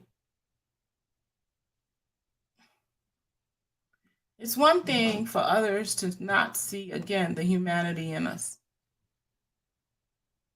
And although we can't say that we don't see the humanity in us because we're Black, we can't say it, not verbally. I don't even think we can even say we think that. But I think it's unconsciously happening to us. We think of things like maybe it's because of class, or because this person has less than I do, or because of family, or because of whatever. But I think it has a lot to do with the same reasonings for other folks. We just aren't aware of it. We don't carry it. I mean, I was thinking the other day, after the Haitian Revolution, and I think the Haitians were enslaved for maybe 200 years before the revolution happened. I believe it was a good maybe 200 years before the actual Haitian Revolution. That's a pretty long time to be enslaved. That's a pretty long time to be conditioned, right? And there's something that happens when people are conditioned. You know, you could go look up the science. Your DNA is affected, is impacted. The way you think, the way you do things, the way you see yourself is impacted. And I'm gonna tell you something. There's truth to that, because even in a situation where, let's say, you were abused, you were in a situation where you were in an abusive relationship, or you were a child and you were abused, and you grow up and maybe you're not in an abusive situation anymore and everything is good, you're still that person. You still have those triggers. It takes you a long time to trust and to see, even though you might grow up and you have so many things going for you, you still have certain triggers that cause you to believe some of those lies that were told to you. So I'm asking us, you know, do we still have triggers to cause us to think as slaves? Even though we're leaders of free countries like Haiti and Africa has countries that are no longer colonized, are we still thinking like slaves? And is that why we're still having our children look like slaves in some certain instances and treated like slaves, like not putting certain infrastructures into place where they're not still muling like slaves? You know, are we still conditioned to think like slaves? And so therefore we do not allow ourselves to see beyond until others come and tell us, okay, there's a better way of doing things. You know, it's funny because you always see these little videos where white people come and they go to these villages or to these places. And when I say villages, I'm not just talking about Africa. Don't come on here with that. I'm talking about villages, and I come from a place that has villages too. You know, and they come to these places that have villages, and they bring their little baskets of, you know, I'm coming to save you. And all of a sudden, all these things get done. And then you ask yourself, why couldn't we do that ourselves? Why couldn't we have done that? Why did it have to take these people with blonde hair, blue eyes? They always seem to have blonde hair, blue eyes. Shout out to the blonde hair, blue eyes people that always come with these little baskets of, I'm gonna come save you. They come and they build these little schools that, you know, they wouldn't build that shit up in New York or in Chicago or wherever the hell, Oklahoma, wherever they came from. But they go in these spaces and they build these subpar buildings that they would not be allowed to build wherever the fuck they came from. And, you know, and then they do these videos and stand next to these kids and be like, we just built a school for these children. And get away with it. And everybody's like, oh, look, they're good people. They built this school for these children. And and I'm thinking to myself, how did that happen? Why is it, how are we, these strong humans on these islands? And it's funny because I'm telling you, I don't get it. Like, are we not engineered to do stuff? Are we not engineered to be able to do things? So you're telling me that these people, these leaders that have these things that they have access to cannot build schools? Couple of bricks, cement, a door, seats, shit. You can't build that. But you could have all this other stuff that y'all be having, homes in this country, homes in that country, homes in this country. But a damn school you couldn't build, or you couldn't afford to build a little shack like these white people come and build. I'm trying to figure it out. So these are the things that I go through in my mind, and I'm thinking in my head, there's got to be some kind of we have to start some self-accountability. If we're going to come up here and talk about all the stuff, there's got to be some stuff in our DNA that is still conditioning ourselves. It's funny because as soon as, going back to Going back to the Haitian Revolution, as soon as Toussaint won, Louverture Toussaint, in the Haitian Revolution, he wanted to be underneath the French. He wanted that old Napoleon, whatever his name is, that midget. He wanted him to accept him under French, power. He wanted to be a part of and it goes back to, and then you think about it, when you really think about it, 200 years of slavery, 300 years, 500 years. It's so etched in our DNA. We might talk a lot of shit, but that's all we know. Even the folks on the continent. I mean, it's hundreds of years of colonization. So you don't know nothing. You don't know freedom. You've read about freedom. You've talked about freedom, but some folks may have heard of freedom, but they don't know freedom. And freedom is not in your DNA. I mean, some of the things you're afraid to jump. You're afraid to leap. You're afraid to see. To visualize clean streets. You're afraid to visualize every house having running water. You're afraid to visualize children walking to school every day. Free school for all children. Why are we afraid to visualize these things in the islands or in Africa, in the spaces where we are leading? I don't understand. Why are others able to visualize these things, but we are not? Why are we afraid to visualize, buildings being built? I mean, these people come, and it's funny because we let them insult us. Like I say, they are not building these kind of homes when they go into places that they live in. They live in places like, wherever they're living, coming from, and they build homes that have certain things. They come and they build these little shacks that, are poorly built. And then they say, oh, look what we built for the Haitians. And go back to wherever they came from. And you know what they came to do? They came to look for minerals, maybe diamonds. I don't know. They came to stake out something. They really didn't come to build shit. They came, if they on a certain section, trust me, they done went over the sky, used some type of satellite, and found out that there's something in that area that they need to investigate. So what they came up with a scheme, to come and help the people in that area.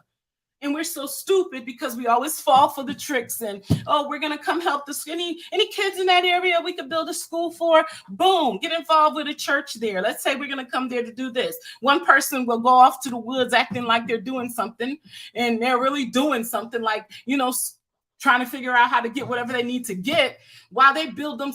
A couple of people will be left over to build a shack. Shack will probably last a good 3 or 4 days. But then we have leaders that are there. And I know these men in these islands are builders because they come here. And some of the best builders and architects and some of the best, some of the best workers come from the Caribbean. Ask anybody that work in construction. Some of the best masons come from the Caribbean. Why can they not build up the Caribbean? Because they don't have the resources to do so. Why don't they have the resources to do so? They have the leaders in place. The leaders have money. They build houses in other countries. Why are they doing that? It's that slave DNA. It's that slave DNA. And that slave DNA says that, I'm always going to want to, I could never really, this is never really mine. I got to go make sure I got something over there because this is never going to be good. What you have is not good enough. You got to make sure you have something over Master's house. And we've been running the Master's house ever since, right? And when Master move away, we follow him. Follow the money. Because we don't believe in ourselves. And that's just the reality of it. The other day, I had to really sit back and look at that. I can't understand why we are like this. And we are asking these people to come in. We're asking these people to come in, be a part of, these people are coming into the country. Like I was looking at Haiti and they're now, these mulattoes, they came in, they're overpowering. They took everything. They took over the government. But you ask these people to come in. And they were so beautiful. They was giving you big, beautiful babies. And now when they separated themselves from you and started making you feel like you were lesser than them, then you don't understand that, right? You don't understand that when they came in, that this was what they were going to do. You thought they were going to come in and just get all and take care of you. You see, it's funny. They wanted these people, these Lebanese, these Germans, these other folks to come in and take care of them. We always want these people to come in, build businesses and take care of us. No, they're going to come in, build businesses, squeeze us dry and take whatever they got home. That's what they're going to do. And that's why when they go to places like Haiti or Gambia or anywhere else they go, or the hood in America, they come in, they don't do anything to make it look better, be better. They don't do none of that. They come in, they just use it for what it's there for. It's an ATM machine. They come in to take, and then they leave it. They ain't trying to plant no flowers, plant no trees. They ain't trying to make the infrastructure better. They ain't building no streets. They ain't doing none of that because that's not what they're there for. They there to get money so they could go plant trees and build and plant flowers in their country. And everybody does that. But you. Everybody knows that but you. And Haiti ain't no different. Haiti is so backwards for me right now. For me, I'm looking at it and I'm thinking, oh my God, these people, they fought, they won. They opened the doors for all the wrong people. They opened the door and it was like, come in, all people. But no, that's not what the fight was about. You wasn't supposed to fight these people because they was treating you like less than humans to let them come in and treat you again like less than humans. And that's exactly what happened. And that's exactly what happened. It will continue to happen. The lesson will continue until you remember. And then, going back to that DNA factor, those of us that are living in spaces where we're all melanated like Africa and other Caribbeans, that DNA factor, that thing is a truth. We're still, that slave DNA is in us. And so even in places where, let's say, we've been there for thousands of years, but we were colonized for 200, 300, 500 years, we don't know what it's like not to be colonized. We don't want to fly. We want to continue, being fed.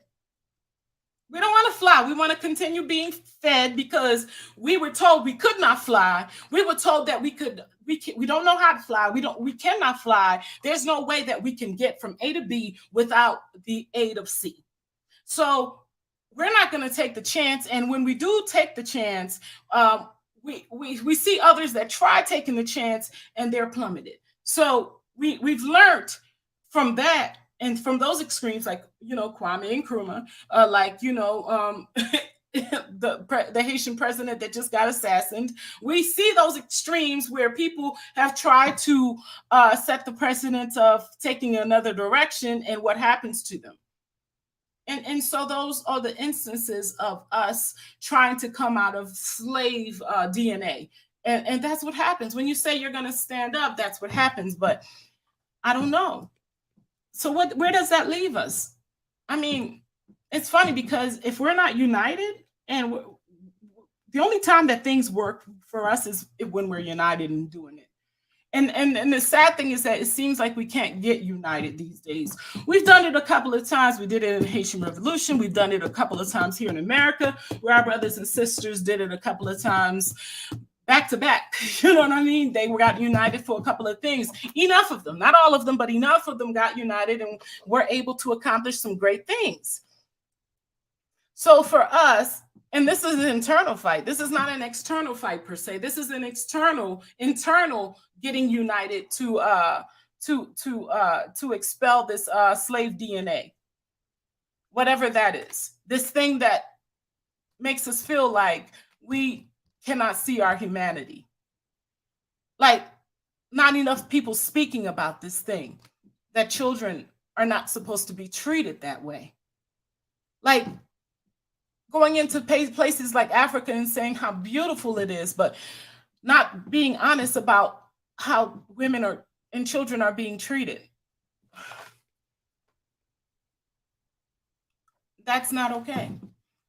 Like going into Haiti and not being a true representation of how women and children are being treated, how poor people are being treated, how the rich is causing a lot of what is wrong in the country by isolating themselves from the poor. See, some of these things are some of the hard discussions that need to be had, but these are the things that will make us more human and that will bring us to a place where we are now recognizing our humanity. I mean, some of the greatest countries on this earth had to do it. I mean, there was a time when America had children muling in factories. You could go back and you could Google if you don't believe me. There were times when they had children climbing up chimneys in Europe, and they had children working in factories to the point of death. But you see, something happened in them. They became more humane towards each other. And they decided and they realized that children were their future. And they realized that there were a couple of things or shifts that they had to make as humans to be able to evolve into stronger beings, united. And that's the shift that needs to happen within our cipher. We need to be able to see that and understand that for us to be able to preserve and to be able to grow, we're going to need to be able to understand and realize the humanity that we need to see within ourselves. And two things need to happen. We need to see what's being done to children in our ciphers. We need to speak to that. We need to be the first people to speak to that. Other folks cannot be speaking on these things more than we do. We need to make those that are comfortable doing that feel uncomfortable. It has to be something that is shunned. We do that in our community. What community? You know what they say? What are the young kids calling it now? They're calling it something on what is that? I don't know. I don't go to those sites, but when you call something out and nobody wants to watch it anymore, we need to make sure that we make people that are doing that. We need to shun them. We need to, in our community, it needs to be something that is represented as something ugly. As something as much as we talk about how slavery was a terrible thing, we need to talk about how terrible it is to see children still being enslaved, how terrible it is to still see people being treated that way in certain spaces, even if it's not in your space. It is something that is still happening to some people, y'all, and it is something that affects you, even if you don't think so, because guess what? When you think about how other people see us, like how white people see Black people, the reason that they continue to view us the way they do is because we as a people, you don't see it as much here in America, but other folks travel. They go to other countries. They go to other places throughout the world. And believe it or not, in some places throughout the world, and I'm sorry to say this, in Africa itself, there are still Black slaves. And for the most part, slaves are Black throughout the world. The darker in most places, regardless of where you go, the more melanated people are the ones considered slaves. Yes, there are some places where you go and there are some, maybe a few, but not a lot, where they are enslaving maybe white people. I don't know where, but very few. But the darker races usually get that badge. And so these people that travel, and for the most part, people that travel tend to be people that have a lot or unmelanated people tend to get around more than we do.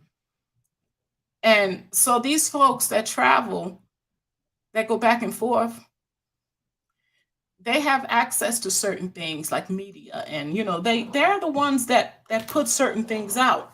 And no wonder why they put certain things out about us as a people. We have to speak to that. We have to speak truth to that. We have to speak up for those children. We have to speak up for those women that are being enslaved. We have to speak up for those men that are still being enslaved, because if we are not careful, in 100 years, this domino effect may roll back to us. Because you see, it started with one part of the world and it rolled over.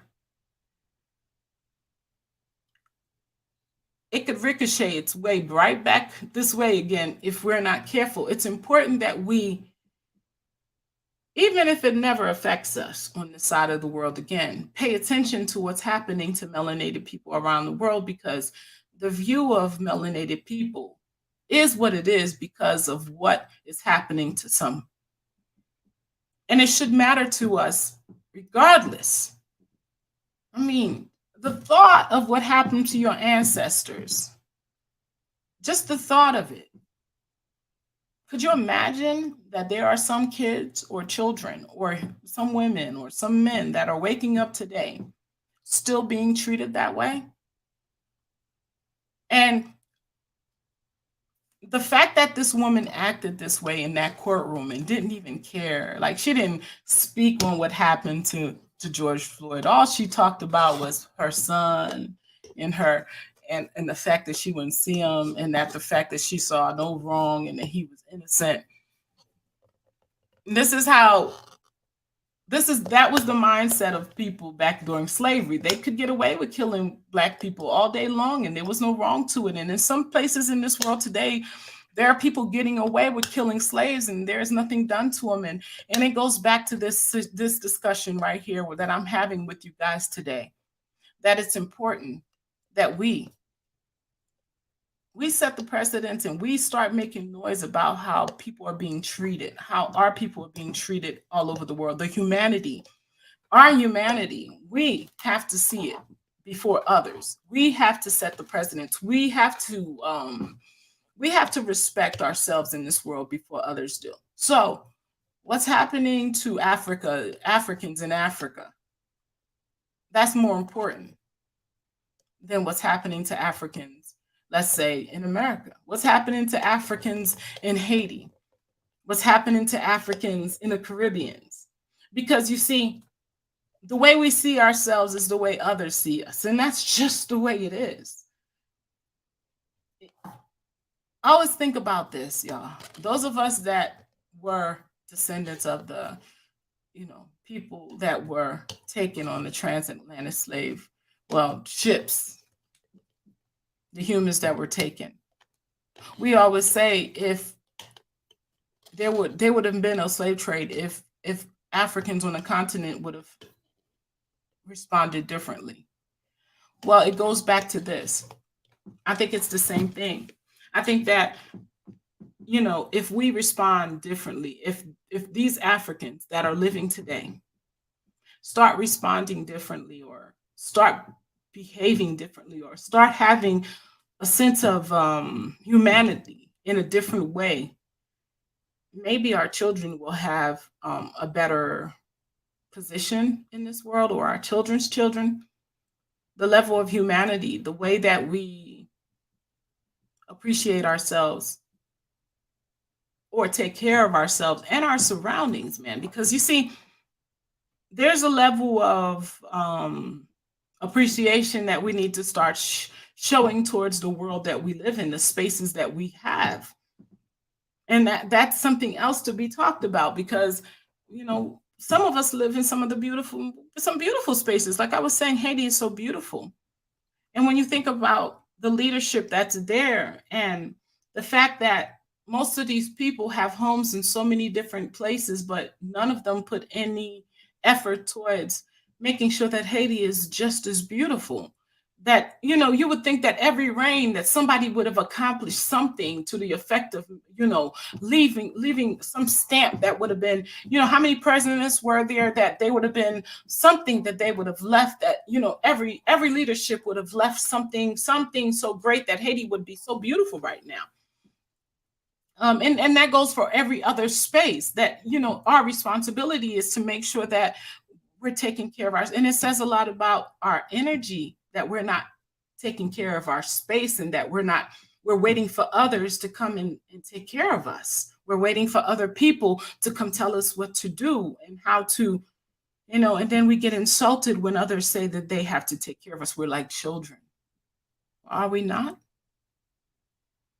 If we're not like children, then it is necessary that we start acting like adults and start taking care of all these things that we've been blessed with,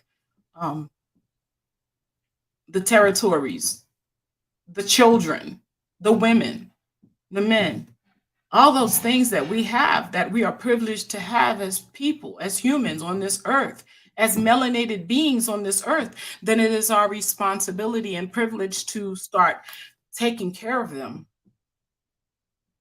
We can't really speak for others and what they will do and how they will feel, but we definitely owe it to ourselves to start doing what we need to do for ourselves. And I don't think that that is being done on all levels. And that's just the truth of it. Because to be honest with you, if you stop looking at the white and black thing and you really take some time to really look at us and the work that we're doing for ourselves, I can only say this. I may see one or two leaders in Africa, maybe a couple outside of Africa, maybe in some of the Caribbeans. I won't speak their names because they're still in question. Like I always speak of Rwanda, but then there's some question there to what impact they're having on other countries on the continent, and that's never, that's unfortunate that they may be blessed because they're being that that the fact that they're blessed may be because of their efforts to help others be, by destroying their brothers or sisters, but that's a whole different topic. We have to figure out a way where we are, but wouldn't it be great if they did that, if it was a sense of seeing their humanity, because that's their story, right? Is the fact that they are now know their humanity. But that's exactly what we would need to see. If that is the case, that is a perfect example. Rwanda would be a perfect example. If that is the case, that's questionable. But if that is the case, Rwanda would be a perfect example of, what I'm talking about right now, where, we all need to be, and it's possible. Clearly, it's possible. Such a turnaround. Not sure how it was done. If that is the way it was done, I'm happy. It's possible that it can happen. It can happen in Haiti. It can happen in Africa. It can happen in all of the Caribbeans. It can happen in the hoods, wherever we are. It can happen if we are building together and understanding and appreciating our humanity and working in a way where we are trying to build each other and understanding that we have something to work towards as a community. I think it's possible. I think it's probable. And if we focus on the objective of building and growing and truly doing what's needful for our future selves, I don't think there's no stopping us. But there is some reckoning that needs to happen with this slave DNA that we have going on. This DNA that tells us that we need to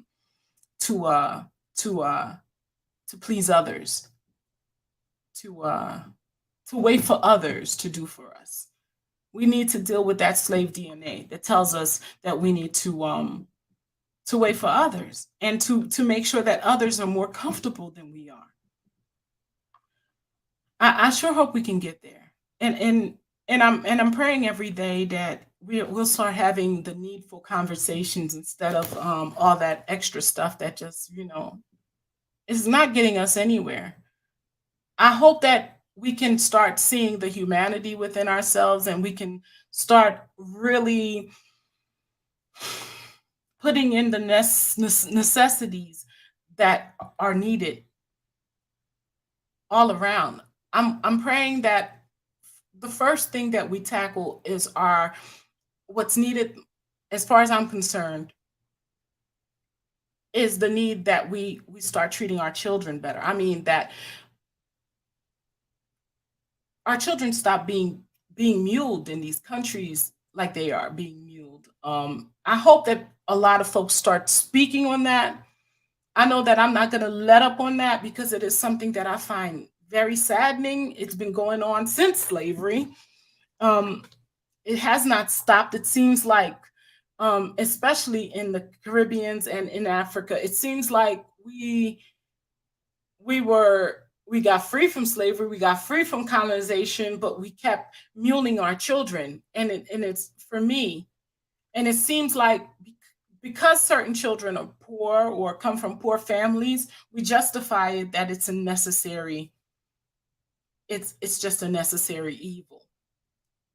Well, I don't think that's true, and I don't think that's right, and I think that as long as that continues, that we will, and I think that that's truly what's holding us back. We can't go, like I said, I think I said this on Facebook. We can't go to the God that we believe in and ask them to free us, and then continue to enslave our own children. There is no right in that. And so for me, that is something that I hope to see a lot more people speaking on. I hope to see that more people are disgusted and the realization that we as a people have to see and be disgusted by certain things in-house. In-house, we have to start doing some in-house cleaning. We can't really control what other people are doing. But I think when we start cleaning up our house, we're going to have more of a grasp of what to do with others. I think once we understand our worth and we start recognizing our powers, because once we start cleaning and we're sifting and we're polishing things, if you guys understand what I'm saying, once we start getting those things primed, we'll now understand what tools we have and what tools we don't have, what we need to keep, what we need to sharpen, and then we'll be able to move forward. And a lot of those children, y'all, that are being muled, I call it muled because a lot of those children are our tools. They are our scientists. They are our inventors. They are our instruments. They are our creators. There are our Toussaint Louvertures, our Dessalines. They are our weapons of choice, and we are not recognizing it because we're sitting there waiting for our white saviors. So that's really what I came here to talk to you guys about. I really wanted to share that. And again, it's really important that we look at ourselves. I think of everything that stood out for me today was the fact that this was interesting because for me it started, the conversation was about Derek Chauvin's mother. And it was really how I understood now the psyche behind how this man thinks and why he thought the way he thought. Because of the way his mother is and how cold she was. But what stood out for me more than anything was the fact that it also brought me back to the way we think and how it's not just their relationship with us, it's our relationship with them. And it's a strained relationship because it's not just them pulling on us, it's us pulling on them because, you see, it's not that they just don't see our humanity. It's also the fact that we don't see our humanity that keeps us in this relationship with them. Because you see, once we see our humanity, the relationship with them will no longer exist. This relationship that we have where we're always looking for our humanity with them and always questioning why don't they see our humanity, and Black Lives Matters. And that question itself tells us that, you know, the fact that we need our life to matter to them is a question itself that we need. I truly think is two-sided in some ways. It's like we really want them to answer. We want it to matter to them, and it shouldn't matter to them as much as it matters to us. Once Black Lives Matter to us, it really doesn't matter what they do with it. Because once we take power of our lives, once we take power of this Blackness, this life that we have, we're going to be able to do some things in this world that has, you know, and when we do it all the time, y'all, we've done it before. Look at history. We've done it every time that we understand our power and we stand in it. We're able to do some things in this world, and this world is in awe of all that we are able to do when we are in our power. So it's just a matter of understanding our humanity and putting in place priorities, putting some priorities in place, and being humane to those that need us to be humane towards them, especially our children, man. Our children, our women, our weak, our old, our men, our infrastructure, this world, these animals that were everything, putting everything into conjunction and taking care of those things in ourselves, our surroundings, and not depending on other beings to do these things for us or come through for us or build for us. I think once we get to that place, it's gonna be we're gonna be a force to be reckoned with, and I think we need to prepare for that, and we need to engage ourselves in more discussions of that, the Blackness.